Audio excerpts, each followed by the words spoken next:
Hello and welcome to episode 122 of the Brass Junkies. I am your host, Andrew Hitz, and I am joined by my talented, insightful, and I can't think of a third one, co-host Lance LaDuke. Lance, how are you this morning? I'm on bated breath waiting to figure out what the third fake compliment is. I always default to something like devilishly handsome or intimidatingly good looking, and then I was like, nah, I'm not feeling that this morning. Nah. Nah.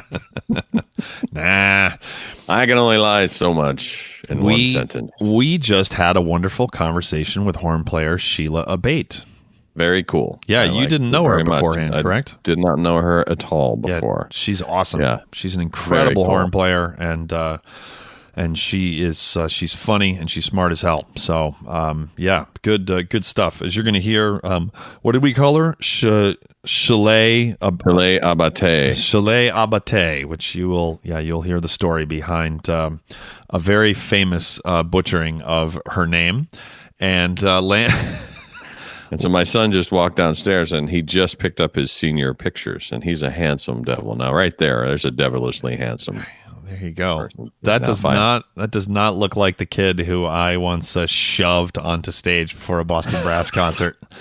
Not cool, man. Not cool. That was hilarious. That was what, 8 years ago or something? So he would have been something like that. He would have been like 9, and this was like 20 minutes before a Boston Brass show at Mount Gretna, and the audience was packed, and he was like peeking out at the I don't know, to see who was out there, and I with because I'm an adult, I shoved him onto the stage, and he went flailing arms and legs, and then immediately before he even got off stage shot me a look like I should kill you. And but I barely saw the look because I was doubled over, like with tears streaming down my face. Yeah. But then he got me back, that little crap, because he then like hid in my dressing room, and I came in like 5 minutes later, and he screamed, and I jumped. So we have a clean slate. Do you want to say anything, Duncan? No, I feel like I got him back pretty well. He says he feels like he got you back pretty well. I'm still not a real adult, so I will strike again when he least expects it. He'll strike when you least expect it. He said he thinks he took a couple years off your life, so he feels like his work here is done. There is that, and I took the rest of the years off of my life. So, but we had a wonderful conversation with Shelagh. She is actually playing a double 2 shows today on Broadway. The show Frozen. She is one of the busiest people in New York City, and I think you're going to really, really like this. So, wanted to quickly tell you that we have a brand new newsletter. If you go to pedalnotemedia.com/newsletter, and then you click on the Brass Junkies newsletter, then you will be able to sign up and never miss another insight from us ever again. So go ahead and check that out. And then the other thing is that we have got a ton of bonus content available for Patreon users. Patreon patrons, Patreon family, Patreon people. So there's a lot of P's there. But if you go to pedalnotemedia.com/Patreon, and then you can click on the Learn More button next to the Brass Junkies, then you will see that for as little as $5 an episode, well, you can subscribe for $1 an episode to get bonus episodes, but then for $5 an episode, there's like this crazy amount, which is a grand total of $10 a month. Then you get a ton of content that's extra every month from just me, just Lance, and from both of us together. And so you can find out all about that more at pedalnotemedia.com/Patreon. Is there anything else that I need to tell these beautiful people? Just how much we care about them. It's hard when you're when you're us and we're just like everything we say is sarcastic and dripping in sarcasm, and then when you need to actually be serious, it can be hard because you're the little boys who cried wolf, right? So, but no, we do appreciate you listening. There's so many different directions that your attention could be going in that does not have anything to do with us. So we are very thankful that you are listening to us. Thanks to everybody who has subscribed, left a rating and a review on Apple Podcasts. That number is just slowly ticking up. And and actually we recently got an absolutely hilarious review on Apple Podcasts, which I forgot to pull up. We will read that for you next episode in 2 weeks. Yeah, it was very, very, very funny. So the other thing, this is a tease of a thing that isn't actually a thing yet, but we're coming up on our 5-year anniversary. So we're behind the scenes trying to figure out a way to commemorate that. So it's I think February of 2020. We will have been doing this for 5 years. And so that's another thank you, which is that if it weren't for people listening, then we would have stopped 4 years and 8 months ago. And Lance famously quits everything after 7 years. So we've got about couple left, about 50 episodes left. Yeah, that's it. So we will. Yeah. What are we at now? 122. So yeah, we are not going to make it to 200. Yeah. If we do, then I'm maybe holding him captive. So, so soak it up while you can, everybody. So, all right. Well, without further ado, and Lance at least did not quit before this interview with Sheila. So you will. I don't know about in 2 weeks, but we'll cross that bridge when we get there. So, all right. Thank you very much. And without further ado, let's get to the conversation that we had with horn player Shelagh Abate.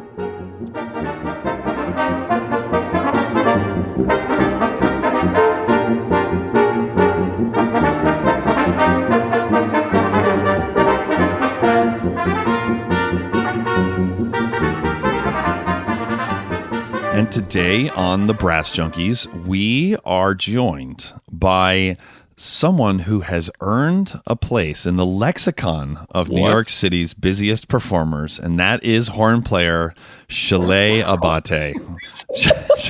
Hi. Shelagh, how are you? Oh, I'm so well, thank you. What is your real name, and why am I calling you Shelagh Abate? My given Christian name is Shelagh Abate, but I prefer Shelagh Abate. Oh, sorry. Abate. That actually sounds even fancier than I gave you credit for. Right. Wouldn't you prefer Shelagh Abate? Shelagh Abate. Yes, it was a very memorable mispronunciation in my life that ended up sticking for the long haul. There you go. Pretty cool. The day I graduated from college, it became my new name. Shelagh Abate. You're right. So you'd spent how many thousands of dollars? You'd waited like over 4 years at this point since you heard you got in, and then it's like Shelagh Abate. I'm still paying for that name, as it turns out. Well, yeah, that's because you got the upgrade package. You got your name more fancy. So all those FAFSA forms paid off. Yep. Yeah. So when I was a kid, I collected baseball cards maniacally. I had 12,000 baseball cards, and I had just a handful of football cards. And when I was super little, I was a fan of teams largely based on the color of their uniforms. Understandable. And so I didn't watch much football. I don't remember my dad watching much football until whatever, it doesn't matter. So I had just a handful of football cards, and one of them was from the Minnesota Vikings, and I liked the color purple, so then I liked their team. And then there was a player, and I had this player's card, and I thought this player's name was Amhad Rasshad.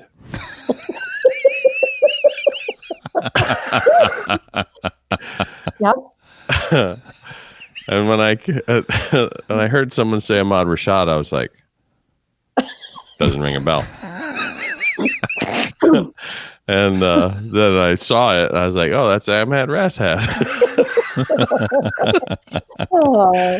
So there you go. So you were never that bright.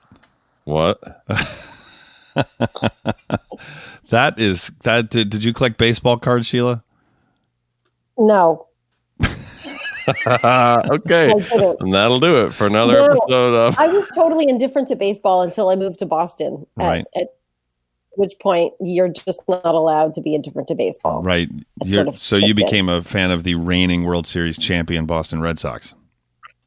Yes, but to be fair, at the risk of sounding like somebody who just wants to be a fan of a winning team, it was the 90s, and the Sox were not the team that they are now, and it was like the building period. It was a pretty amazing time to actually be there and be a fan. There you go. Yeah, we won some division titles in the 90s, but then the playoffs hit, and it's not like I keep track of these kind of things, but the Red Sox between the 80s and 90s lost 14 consecutive playoff games, which is a North American professional playoff record across all sports. That was fun. That was super cool. So Lance wasn't that bright. I was angry all the time. Do you like? It's always good interviewing skills when you ask a yes or no question. Did you collect baseball cards as a kid? No. Sorry. No. Sorry. No. I didn't. It was a crappy question that got a crappy answer. Yeah. Well, what did I collect? I collected other things. I collected girly things like erasers and jewelry and. What? Why are erasers a girly thing? Do you need to cover? Do you need to cover your tracks a lot? Like what? Maybe. I don't know.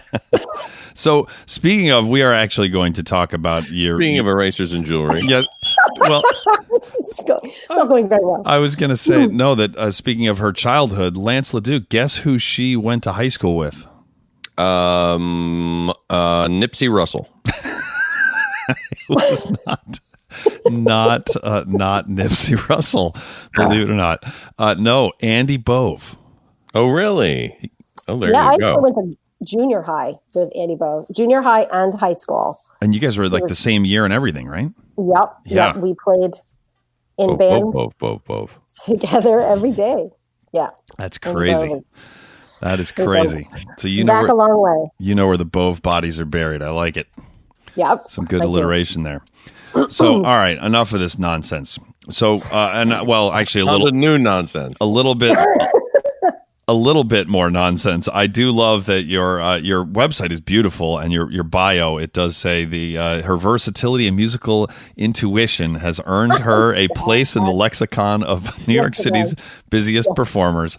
And I just have to say that I just saw previous Brass Junkies guest Trent Austin, who also I'm sure you know from Boston circles. Yes, of course. He has a very fancy bio, and we were making fun of him, and he then was like, it wasn't me, it was my bio writer, which was hilarious that he thought that was going to make it like we were going to stop making fun of him. The fact that Lance was like, whoa, you have a bio writer? But anyway, he at the very first sentence says Trent, the end of it is Trent Austin is a trumpeting Renaissance man, and there's a capital R and a capital M, and I'm happy to report, I just saw Trent at a wedding. I'm happy to report to all Brass Junkies fans everywhere that Trent has a number of employees at his store who periodically ask him about his bio writer and refer to him as a Renaissance man.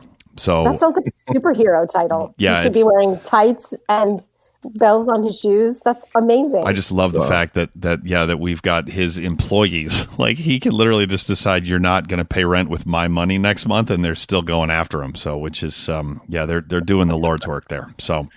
Well, that's not too different than the ambassador of euphonium. That I shared that story with Trent as well. Yep, Adam Fry. I was at a tuba conference. He referred to himself as an ambassador of euphonium, and then Lance and I started calling him the ambassador.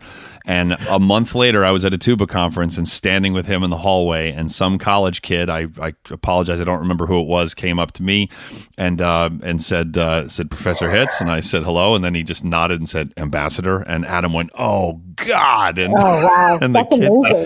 That happened like 3 times over the weekend with me standing next to him. He got called the ambassador. So I'm hoping that the Shelagh Abate is going to stick. But anyway, so you are insanely busy. You play in Triton Brass, which is a group that I had the privilege of joining this summer for a concert that I want to talk about in a little bit. And you also play a ton of Broadway shows. Like, what does a typical week for you look like? Well, Broadway shows happen 8 times a week.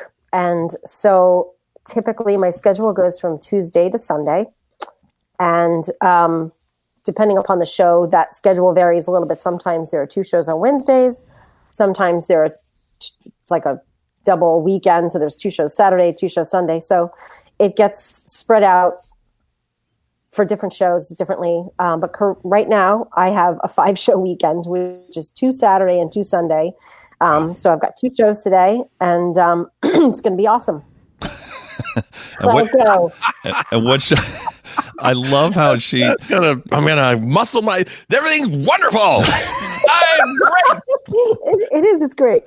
I think Disney is probably listening to our call, and if she doesn't sound chipper, then they'll actually show up at her house and be like, "We're going to give you one more chance to think this through. Are you chipper?" What show are you currently playing? I play Disney's Frozen. There you go. That's and so what is never heard of it? Yeah. Have they been marketing that? Wait, am I allowed to say Frozen? Do I have to say Schmozen? We were joking about Disney lawyers, so yeah, we're gonna play a few complete cuts from Frozen here in the middle of the podcast. I'm sure it won't get taken down. It'll be. You're welcome, everyone. You're welcome. It'll be fine. So, yep, she'll be fired. Yeah, she will unearn her place in the lexicon. She's earned her place in the lexicon of New York City's formerly busiest performers. There's also a lexicon of that, you know. Yep. Like Jim Pandolfi, who quit the Met. He called it a retirement, which I thought was kind of putting lipstick on a pig, but he quit. He just stopped showing up. There are a few others. So do you want to build a mouthpiece? We recently interviewed Wayne Dumaine, who's like as busy as you are in New York. Do you guys run into each other on gigs, I'm assuming? Yes. When I'm lucky, I get to see Wayne on gigs. Wayne is awesome and totally busy. Yes. Yeah. There's a lot going on. I think he might be the busiest trumpet player in New York City. Yeah. If not, he's in the lexicon. Yeah, he is in the lexicon. We're gonna keep. I'm sorry, Sheila's actually a friend. I should not have read that because we're just gonna keep picking that scab until. You mean Shelagh? Yeah, Shelagh. Oh my God. She and I are so close that I have never even pronounced her name correctly until today. That's how tight we are. So, talk us through a Broadway show. Like how early do people get to the pit? How does it work when you sub things out? If you could paint a picture to us. And obviously when you're doing this 8 times a week, it's not like you get there an hour and a half earlier and are practicing your parts. You could probably do them while sleeping at this point. But right. Talk us through what a show production looks like. Sure. Okay. So when you are a regular on a show and a show starts at 8:00, technically, you need to be in your chair at 8:00.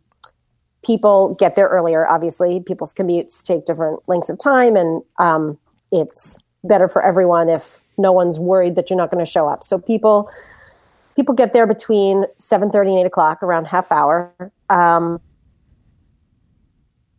guess, being Frozen has been running for 2 years now, which is, it's a comfortable run, and I'm hoping that we go for quite a bit longer. We'll see. But, when you're part of a show from the very beginning, it's very, very different at the top of the show than it is 2 years into the show. Sure. But it's an amazing process. Very exciting. It's pretty special when you're part of the development of a show. You asked about subbing, and one of the benefits, one of the great things about the Broadway contract is that we really only have to be there 51% of the time. Mm-hmm. Meaning in the course of a year, I can sub out up to 6 months if I want to, and keep my contract, which means that, a regular on a show is free to do other things, like Triton is at Tanglewood. And so I have the flexibility to do that, which is incredibly great. I'm grateful for that. But what it also does is it spreads a lot of work around. You can be a freelancer in New York without your own contract on a show and make an excellent living subbing on other people's musicals. Right. In fact, there's a lot to be said for that. When you don't have your own contract, you have the benefit of variety. You have the benefit of days off when you need them. Right. An 8-show week is a responsibility. It's definitely and it's a weighty response. It's like, that's a lot to be responsible for in the course of a couple of years. That said, I'd say that hope to have their own contract at some point, but there are people who play more shows than I do as subs on Broadway. And it's a great, totally viable way to make a living. Some bullet points. It is 8 shows a week. Is that more tiring mentally or tiring for your chops? The answer to that question is both. It's for real, and it's amazing how it evolves as a show runs. You have like ups and downs. Like there are weeks where, and it depends on the show and it depends on the book. I play first horn at Frozen, and the show is actually, it's pretty cool on the chops until the very end, where it's just like a complete scream fest.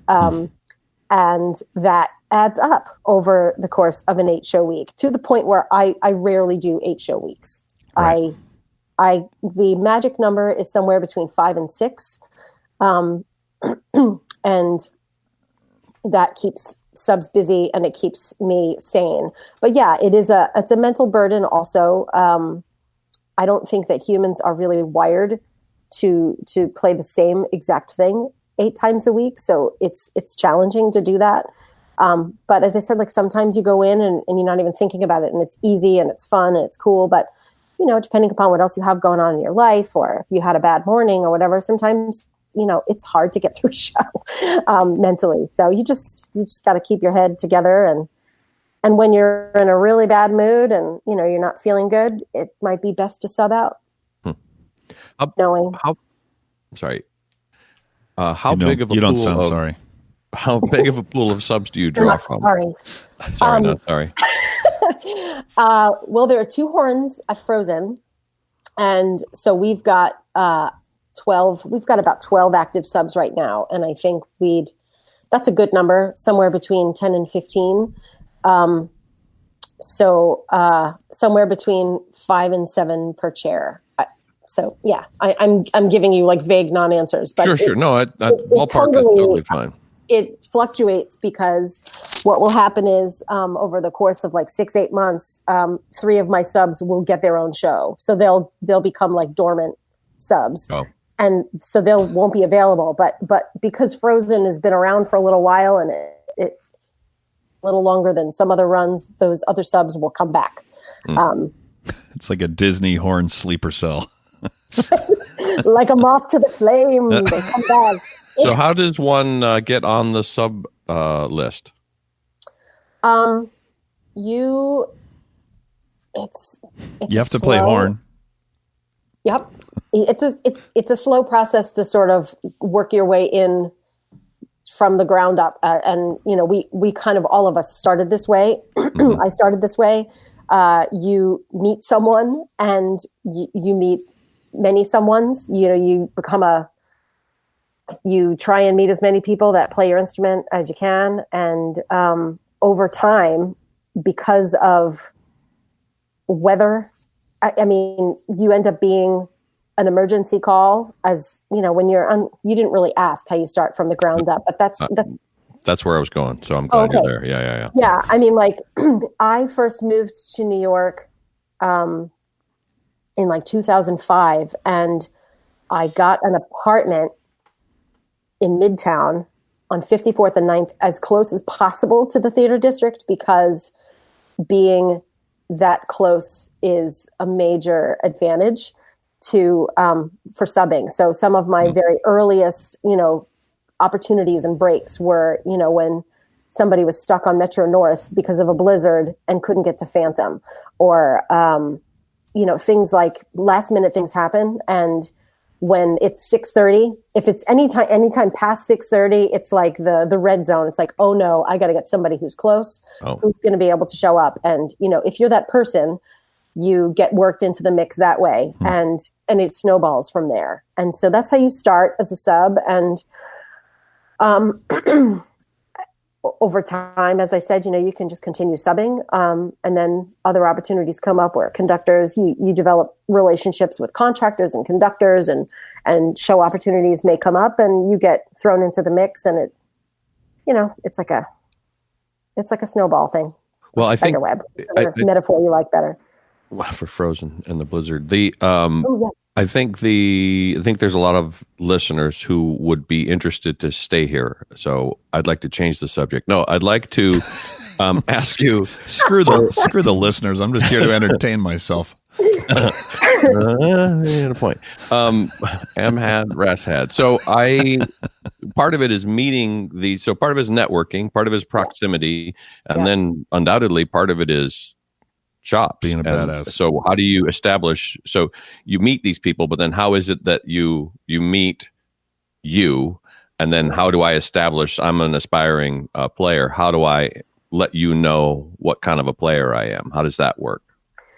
Well, it can work in a lot of different ways. In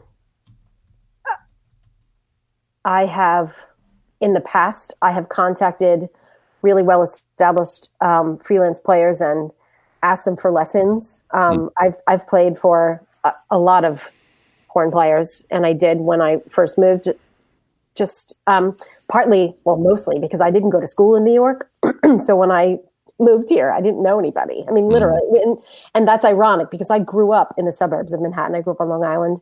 But I went to Boston and I stayed in Boston for years. So like my entire musical life was in New England. So when I moved back to New York, I was a complete unknown. And as a new player on the scene, meeting up for drinks and, chatting, and then, maybe playing duets or maybe just actually taking a lesson. Those are all ways that you get to know your future colleagues. And is that the way that you're being approached now? Is it the similar, is that the route or It's one of the routes. Nowadays, because social media is a thing and it wasn't really a thing when I kind of moved to New York, like 20 minutes before Facebook became a thing. But now that it's a thing, you can reach anybody at any time. And so I'm getting contacted on Facebook a lot. And I imagine, all of us who are regular show people at the moment. And as soon as Frozen closes, that will stop. It's completely dependent. Yeah, it's totally dependent upon what you have going on. I'm not into you. I'm just into your money. Right. I mean, it's a business. Yeah, it is. Sure. So do you, would you use social, or I should say online examples as another way to vet someone's playing, or is it really need to be no, you absolutely need face-to-face? Yeah, you need to meet. So no, the answer to your question is I wouldn't use like YouTube videos, or no one is sending me material. Meeting up with people, or I'm playing other gigs with them, because there are other there are other gigs that happen, obviously. So there's regional orchestra gigs, there's chamber music gigs, there's, things that happen, and you have opportunities to hear other people play. Right. And as I said, the process is slow, and becoming busy in New York is really just a case of being willing to stick around and stick it out, because it takes time. And you play well, you'll work. It just takes time. Well, so I don't know if it's, I know it's not specifically quantifiable, but if I'm a young player and this is a thing I want to do, how much runway should I allow myself before I go, okay, the universe has spoken? Is that a months, a years, a decades? It's probably not decades by then. You better figure something else out. But yeah, it's such a good question, and I feel like it's really hard to answer that because it's totally subjective. I think, well, how long did it take you? It's tricky because I had a break, so I was still living in Boston, and because I had been freelancing, doing lots of different things, I started to work in contractor who had a Broadway show thrown in his lap to put together. And he put together this Broadway pit, which was comprised of mostly non-New York Broadway people. And Jeff Nelson of the Canadian Brass was the horn player on this show. And because he was in Canadian at the time. So because he was in Canadian, he was never there. And this contractor brought me in because I had done gigs for him in Rhode Island and in Boston. And he said, "Oh, I got an opportunity for you, Sheila. You got to come down. You got to come down and you're going to sub for Jeff and you got to hit it out of the park because I don't know if you know, but Jeff is pretty good." I was like, "Yeah, okay." So, New York. He's the kid of pig farmers. How good could he be? Right. How good could he be? This was to date. This was the hardest horn book I have ever had to play. My very first sub book was what for show? Chitty Chitty Bang Bang. There you go. This horn book was bananas, and it's because Jeff is so good. It was written specifically for him, actually. Yes, it was. I know, and it was. So I can just see it. You know, Jeff is sitting in the rehearsal room playing his horn book, and he's like, "Oh, I can do this up an octave. Why didn't you write it? Why isn't this harder? Do we change Is this your card?" That's like composers who hear Pat Sheridan play the tuba and then they write that, and then I'm just like, "Well, you got the wrong dude." I mean, Pat and I look so alike, but yeah, you got the wrong guy. I've got his number if you'd like to hire him. That's totally what happened with Chitty Chitty Bang Bang. So I come in and I'm looking at this book like, "Are you kidding me? Is this what all Broadway books look like?" Because he was on the road so much at the time, I played for him quite a bit. And because I played for him quite a bit, this conductor and I got to know each other. And when Chitty closed, she opened a new show and she asked me to be the horn player on it. So I actually had a contract before I had an apartment. Unfortunately for me, that show, my very first show, which was, unbelievable that I had one, was a total bomb and the worst show of all time, almost. It's not the worst show, but it's up there. It's like top 5. It doesn't sound like you're taking any responsibility for that. Maybe you need to do a little bit of introspection. Maybe I do. At any rate. What show was that?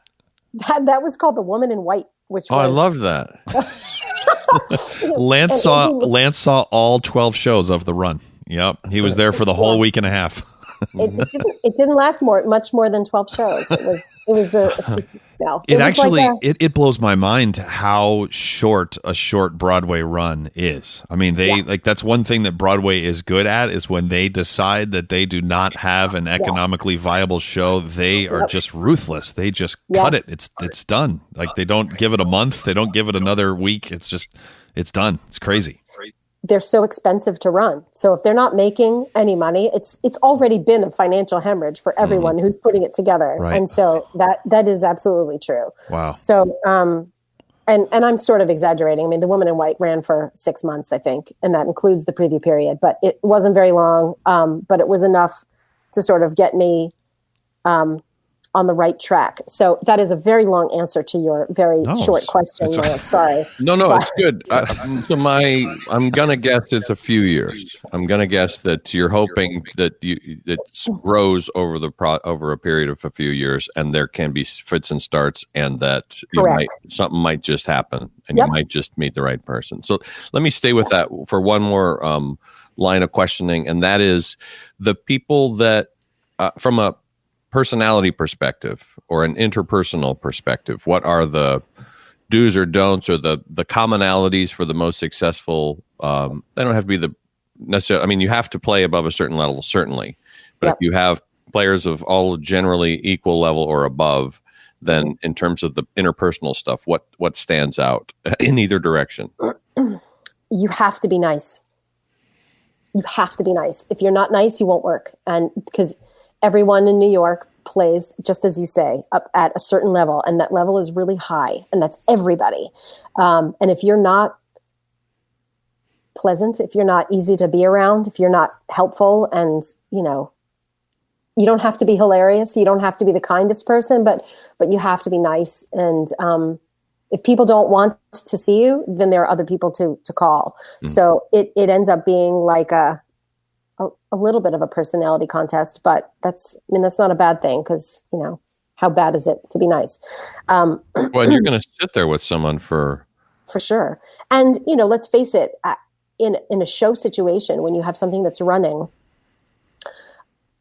for years, everyone that knows the book, everyone that knows the show is, I hate to say it, but like totally overqualified to be playing the show. So it becomes a question of like, can you stand sitting with this person? Is this person going to be like, is they going to enhance your day, or are they going to detract from your day?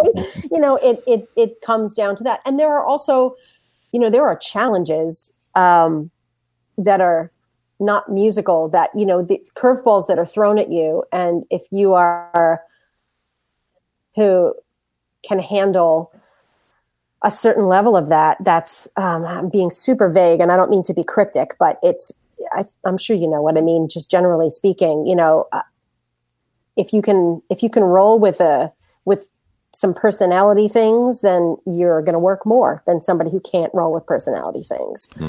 So I for years have said that 98% of the music business makes it incredibly easy to be nice to them, like 99% of the time. Even those of us, and I will include myself on that list, that are easy to work with. Like sometimes we're tired, sometimes we're hungry, sometimes we had a fight with our significant other. But like in general, it's really easy to be nice to. No one is going to make a reputation because, oh, wow, you can get along with Sheila. I mean, everyone gets along with you, right? Doesn't mean everybody wants to be your best friend, but everyone gets along with you. But here's the thing is that your entire reputation is completely based on how you handle the 2% that don't make it easy all the time to be nice to them. That's it, right? It's the rolling with the punches thing. Because the contractor, and that doesn't mean that if somebody is being like overtly sexist that you just smile and say, thank you, may I have another? That doesn't mean that if like, like real like harm is being done. It's just like somebody's just like, has no tact whatsoever. It's like you can either like take exception to it and create more of a problem for the contractor or the show or whatever, or you can just like, smile through gritted teeth and play your horn part and go home. Yep. Yeah. Amen. Yep. So speaking of gritting your teeth, Parker Mouthpieces provides the hosting for the Brass Junkies. Thank you, Parker Mouthpieces, for offering fine, customizable component mouthpieces for horn, trombone, euphonium, and tuba, including the Andrew Hitz Artist Model tuba mouthpiece and the Lance LaDuke Model euphonium mouthpiece. What? Those two mouthpieces, by the way, specifically sound so good, you can grit your teeth and still play with a beautiful sound. It's amazing. You can find out more. Sometimes I wear my night guard, actually, while I play, just to, to prevent future dental work. Find out more at parkermouthpieces.com or follow them on Facebook, Instagram, and Twitter. I like it. Lance sometimes will just choose one word out of that to whisper in a kind of a creepy voice. I was telling, Sheila was asking whether whether this was on video, which is something that like a lot of people ask. I need to just include that, yes, we use video to make the conversation more natural, but that we only ever record the audio. And I did tell her that, I said that you used to have like the single light bulb over your head, like behind you, like Silence of the Lambs, like vibe thing, which yeah, she said that, there. Yeah, I'm sure it is. So it used to be very, Yeah, I'm pretty disappointed in the current setup, Lance, I'll be honest. It applies the valve oil. Put the valve oil in the basket. I have another question about Broadway. Are you ready? I'm so ready. So my impression from the outside looking in is that there used to be really big orchestras, and then there were much smaller orchestras, and my belief is that it reached a point beyond which they couldn't figure out a way to cut it anymore. So what is is that right? I mean, I think it's a smaller set of people in the pit than it had been in the heyday of Broadway. So what's the rough size of a pit, which is, I understand, a moving target because of the nature of the shows? And then what is the state of the job market or the industry there? Like, is it contracting? Is it expanding? What kinds of contract issues are there moving down the road? Like, what's it look like from a career perspective? Right. Okay. So the first part of your insights, your statement is correct in that In 2019, the orchestras are, as a general rule, smaller than they were in 1940. Sure. Or well, the heyday, right? I mean, there'd be a full freaking orchestra down there. How So we'll say How old do you 1980. think Lance is? You'd be right. Well, is the size of the orchestra gets regulated by the Broadway contract, by the union, has thankfully stepped in to stop the shrinking of the orchestras, as a general rule, and to regulate how the orchestras get constructed, and their number is determined by the size of the house. I see. So what we have is we have a minimum that is set up relative to the size of the house. So the Gershwin Theater is the largest theater on Broadway, and that is where Wicked is. And so the Gershwin will have the highest minimum that band will need to have. I don't know the CBA as well as I should. I'm sorry, I should know it because I'm in the union. But I feel like the minimum is 18. It might be 18. We'll just say. But the smaller theaters, like the Walter Kerr, is several hundred seats smaller than, and just the facilities are smaller. So the productions that go into the Walter Kerr, just for example, to throw out another theater, that minimum is going to be something like 9 or 10. So you have kind of a range there between like 18 and so it will depend upon the theater and certain shows.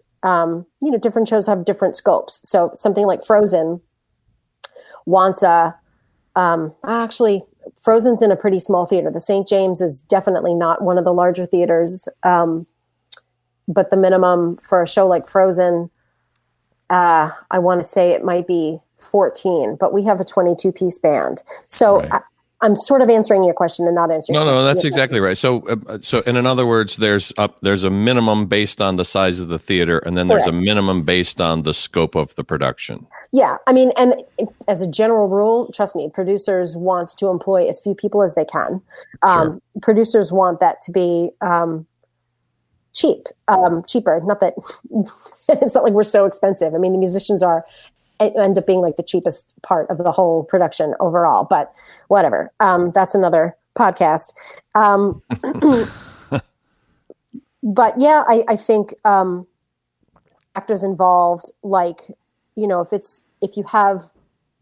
you're a Disney production, it stands to reason that the budget is going to be in a certain place, as opposed to a fledgling musical, where the producers have been it's a private producers and they've been bankrolling it, and it definitely varies. And in the shows that I've done, it's kind of run the gamut. Like, there have been really amazing, awesome shows that did not run for long, didn't get their due because of the finances. Just they didn't have their act together. You know what I mean? So anyway. So is a horn section of, say, 2 a typical that would be a normal, or is it not anymore? It used to be the normal in the 80s. Let's say like when Cats came out and Phantom, and Lion King. Those are 3 horn sections, and that was standard then, and for now that's huge. So it's scaled down quite a bit. I would say that most Broadway pits try and include horn because orchestrators love horn, because the horn kind of does everything. And there are definite downsides to that, which we can get to if you like. But no, 2 horns at this point is a luxury. We don't usually get that. I would say that's, maybe 40% of the shows that have horn have 2, and the other 60% have 1. I see. So, and then I'm unaware. So, what is the number of how many shows are playing at any given time on Broadway, and what percentage of them have horn? Well, that also varies. At the moment, oh gosh, I don't know offhand. I mean, ballpark. ballpark 12, 15 shows. Did you even prepare for this, Sheila? I did. I did. I love, by the way, as much as we did. I love, by the way, how you keep on answering the questions like really well and thoughtfully, and then you keep going like, "Sorry, I didn't really answer your question." It's like, well, no, the opposite of what you just said. Like, yeah, you did, but anyway, sorry. Okay. Continue. Just keep making up numbers since you didn't prepare. Cool. So there are between 15 to 20 musicals open right now on Broadway, and I'd say half of them have horn. Okay. And that fluctuates. We're kind of at a low period now. Like a year ago, there was more going on, but things open and they close. And anyway. So you're looking at a pool of 3-4 dozen horn players at any given time that are doing okay. I'd say 100, 150. Okay. Because of the 51% thing. Correct. Right. I see. Yeah. And just distribution of gigs, people's circles, are so unique and so different from each other based on where they went to school or who their contacts are. And, as I said, there are a lot of other gigs. There's a great new music scene, and regional orchestras that are excellent in the Metro New York area that people are busy playing with. So. Yeah. You alluded to the double-edged sword of the horn being popular for its versatility, but then it comes with some challenges. Would you unpack that for us? Awesome! I'm so happy that you gave me the green light to start my rant. My rant. Or is if I'd known, I would have started sooner. See, Sheila was just talking about how you have to be nice. Like, apparently, you should wait for a green light to start rants, which is maybe. I guess now that I'm thinking back, I don't think my wife has ever given me that green light, and so maybe that might be why she doesn't appreciate all the rants. But anyway, continue, please. Thank you. So, the horn is a valuable member of any ensemble. Let's face it. Okay, it's like the cornstarch of the orchestra. Wait, corn. We can make an ensemble that's small sound larger because of the range, because of the timbre.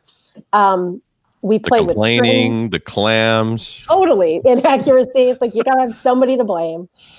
True. So but. You can pair the horn with strings. You can pair the horn with woodwinds. You can pair the horn with brass. The horn is solo. So as a result, orchestrators love the horn. And more often than not, if they can include a horn in the orchestration, they will.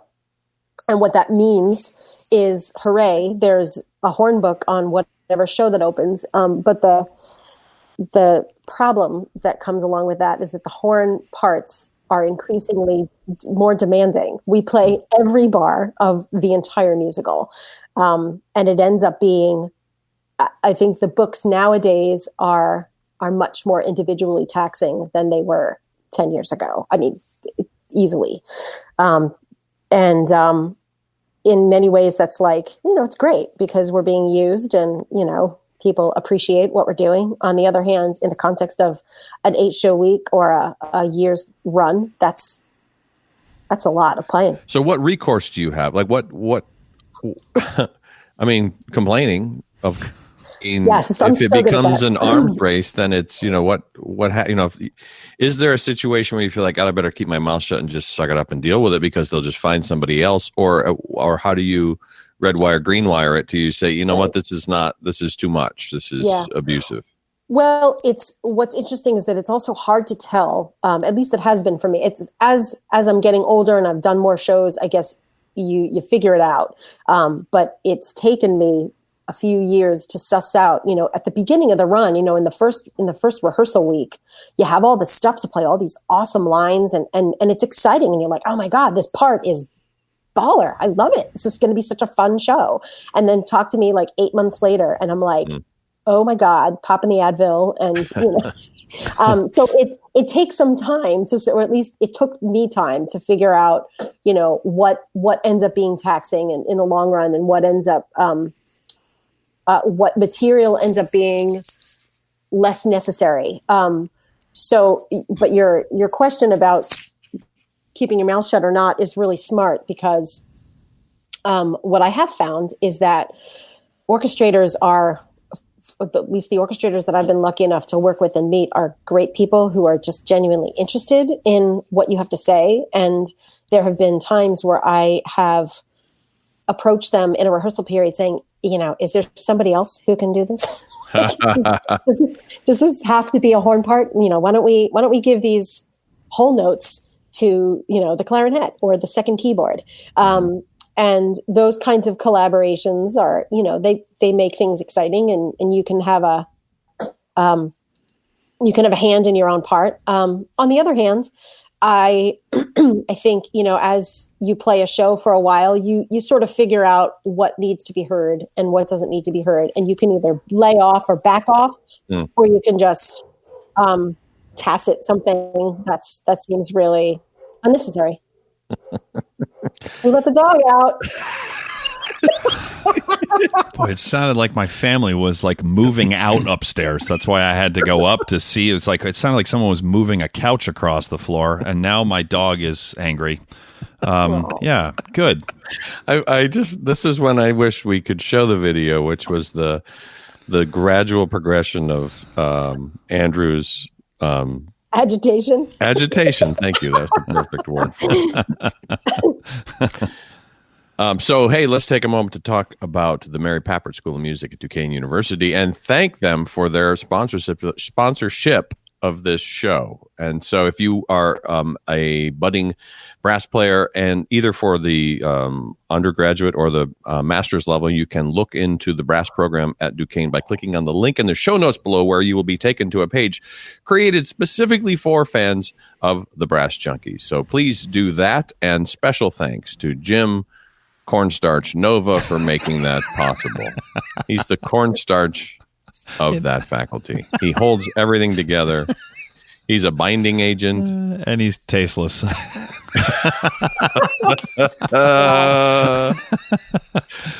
good.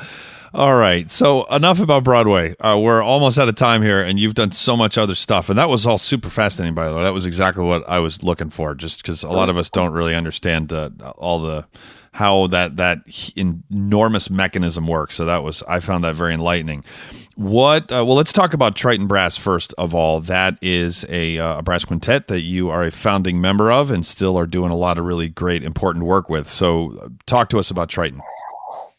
Oh, I love my quintet, and I miss everybody because we live all over the place now. But yeah, Triton has been a huge part of my life for so long. And it's funny, we formed ourselves in a very natural and typical way. It was like the last day of NEC.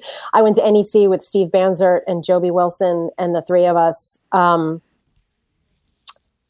finished our last orchestra rehearsal, and we were like, so what happens now? What are you going to do? What do we do?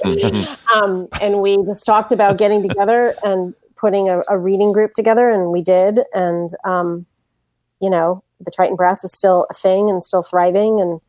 And, it's pretty amazing. And I'm grateful for it, and I'm grateful to them. You guys seem to really actually get along this summer when I was rehearsing with you. It's it seemed like genuine. It didn't seem like there's a guest in the room, let's get along. It seemed like it actually happened. Yeah, well, it was really fun to have you join us. We had so much fun. That was great. It was great. And what is interesting is if you were to have joined us 10 years ago, yeah. things may have been different. But but we have grown up together. Right. We really have. We were babies when we formed, and we acted like babies, and we had we basically have been maturing very slowly and reluctantly.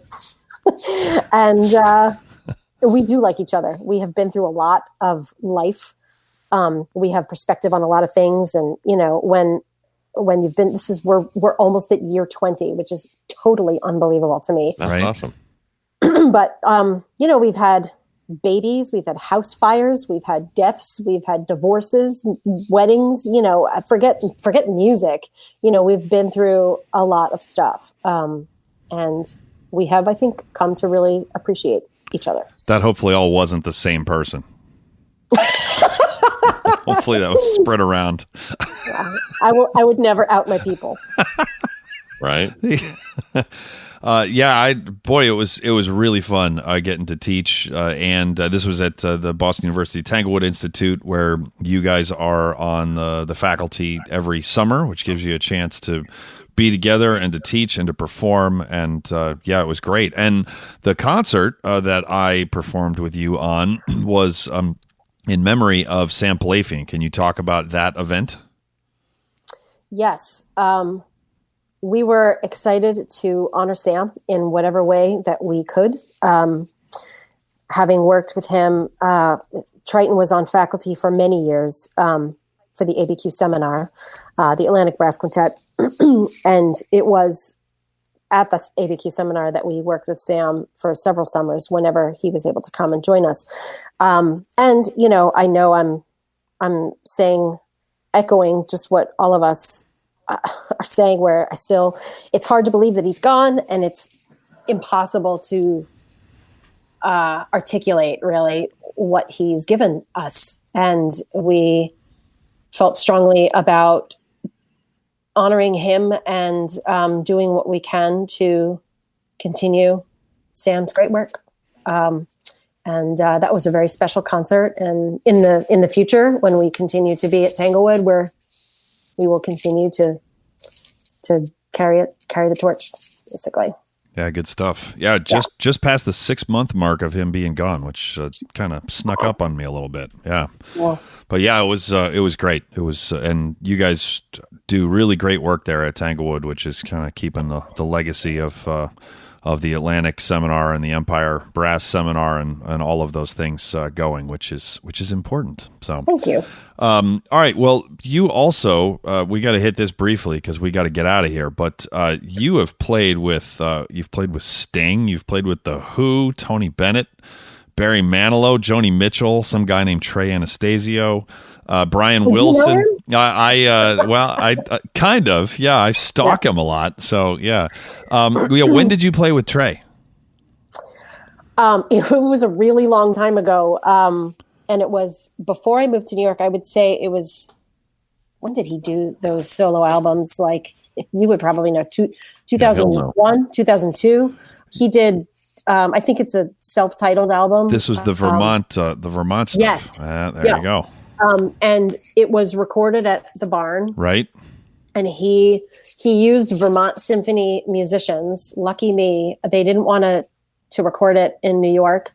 He said specifically he wanted to stay out of the city to keep the vibe cool. And it was an amazing experience, just to be there. And I remember it. I remember, what the barn looked and smelled like. And, it was just, we were sort of encapsulated there for 2 full days. And there was a really, really special collaboration. I was lucky to be there. Wow. Yeah. That's hallowed ground there for us fish nerds. I know. Yeah. I know it is. A lot of stuff has gone down there. So cool. Yeah. You've just played with so many people. Who is your favorite famous person that you've been able to share the stage with, or like what was the most meaningful for you on some personal level?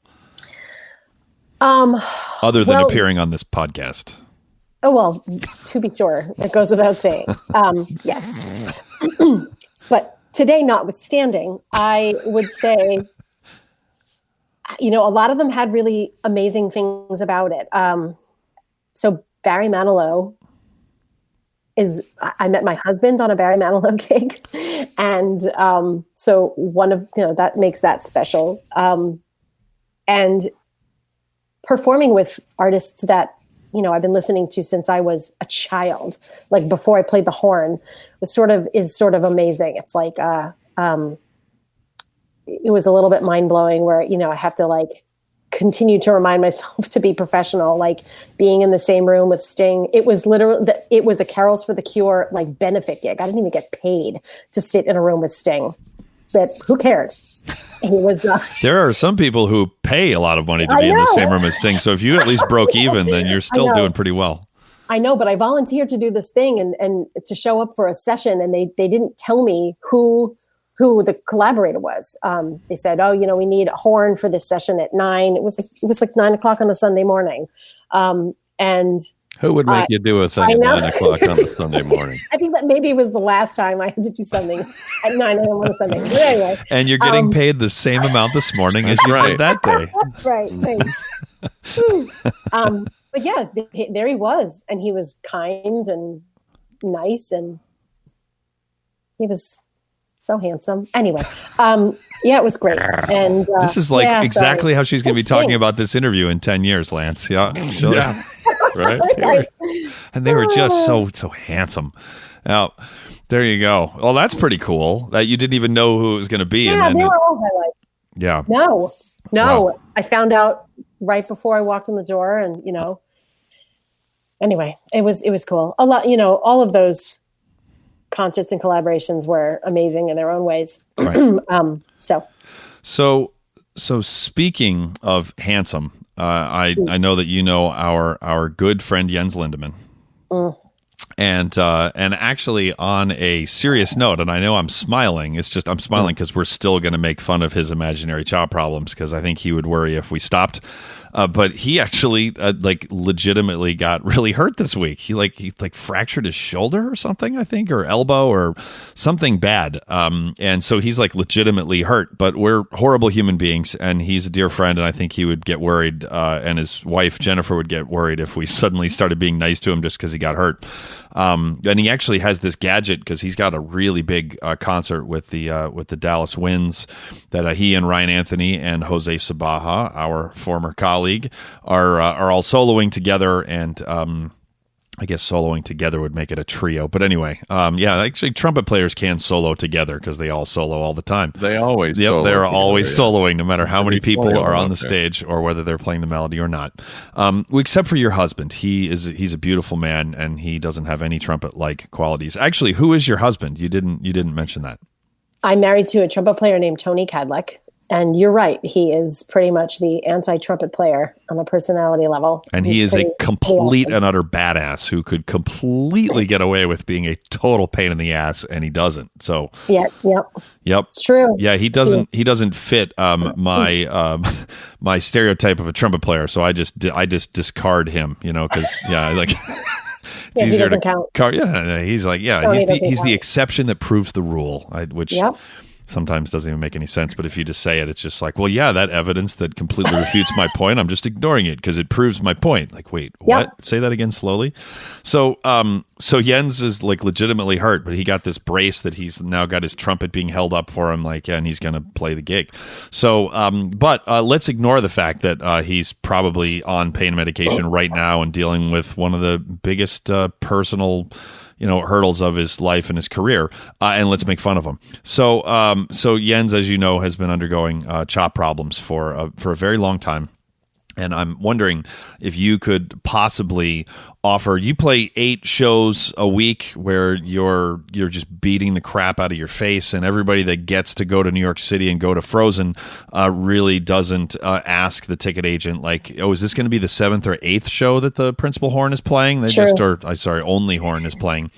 They just need it to be extra Frozen like. So what advice would you give to Jens in this desperate time of need? Well, you're right. The public doesn't care about our woes, but your friends care, Jens.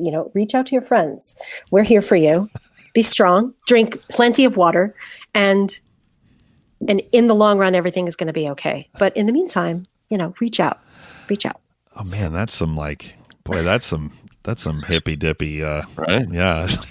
I was thinking you could go. He's got that prop thing now. He could get one for his chops as well. There's maybe he could set it on the other prop, so above that one, then there'd be the one to hold his face together. And now, as soon as we are done, I'm going to send an email to Dr. Snow, his wife, and say, make sure that you have Jens listen to the advice that we give in Sheila's episode. Yours was like nice, and then Lance is proposing a brace off of the brace. That's not a nice. face brace. A face It's a face brace. Ooh, it's catchy. Is facebrace.com? Is that we're gonna? We better look. Yeah, we'll go to Hover, and that would actually be a good. Oh wait, we should maybe just have that forward to. That's a good idea. Yeah, there you go. Facebrace.com. Yeah, tell your friends. Pray for face brace. Pay for. Oh my God. Oh, we are horrible humans, but that's not news to anyone listening. So, all right. Well, Shelagh, what was your name? Shelagh. I like Shelagh, that. Yes. Thank you for waking up so early, and she's got a double today. Like, yes, she woke up early and she's got to hop on the train right after this. So we are going to we're going to end things. Although we've gone a full hour here, that kind of went quickly. I really did enjoy that look into Broadway, and so thank you very much for joining us. Yeah, I'm glad that we finally made this happen. We were scheduled last week, and then my son got sick, and then I was home from he was home and I was home and was no longer free, and you were very nice about rescheduling. So thank you for that. And Lance, is there anything I'm forgetting, or can we? No. All right. And that is going to do it for another episode of The Brass Junkies. You've been listening to The Brass Junkies on the Pedal Note Media Podcast Network.